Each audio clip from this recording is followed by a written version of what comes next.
গোটেই দিনটো রোজা রাখি আমি যে সন্ধিয়ার ইফতারের সময় যদি অলপ তৃপ্তি লম খেজুর আপনার কল আপেল বেদনা আপনার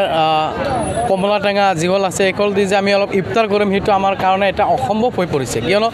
20 টাকা কিলোৰ পৰা 50 টাকা চাম্পকল আপনার 50 টাকা কিলো হয়ে গেছে মালভোগ কল আপনার 80 টাকা কিলো হয়ে গেছে 1 কিলোর দাম 80 টাকা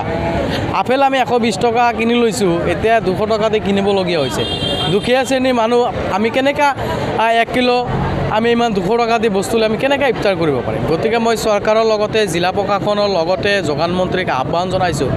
যে আপোনালোকে সেইসকল ব্যৱসায়ত আপোনালোকে ৰেড কৰক য'ত তেওঁলোকে নিজা ইচ্ছাকৃতভাৱে তেওঁলোকে মূল্যবৃদ্ধি কৰিছে তেওঁলোকে নিজা ইচ্ছাকৃতভাৱে মূল্যবৃদ্ধি কৰি সৰু সৰু দোকানী যিসকল আছে তেওঁলোকক মানে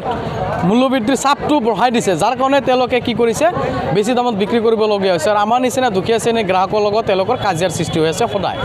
এই বিষয়ে যোগান বিভাগ সকলো ব্যৰ্থ হৈ পৰিছে কিয়নো যোগান বিভাগৰ দৃষ্টি ৰাখিবলৈ অনুৰোধ জনাইছোঁ যে আকাশ চুইছে মূল্যবৃদ্ধি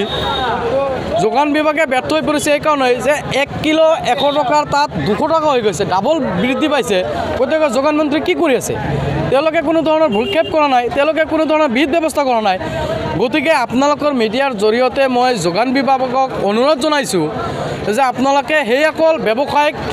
প্ৰতিষ্ঠানত আপোনালোকে গৈ তেওঁলোকক ৰেড কৰক যে তেওঁলোকে কিয় নিজা ইচ্ছাকৃতভাৱে তেওঁলোকে মূল্য বৃদ্ধি কৰিছে।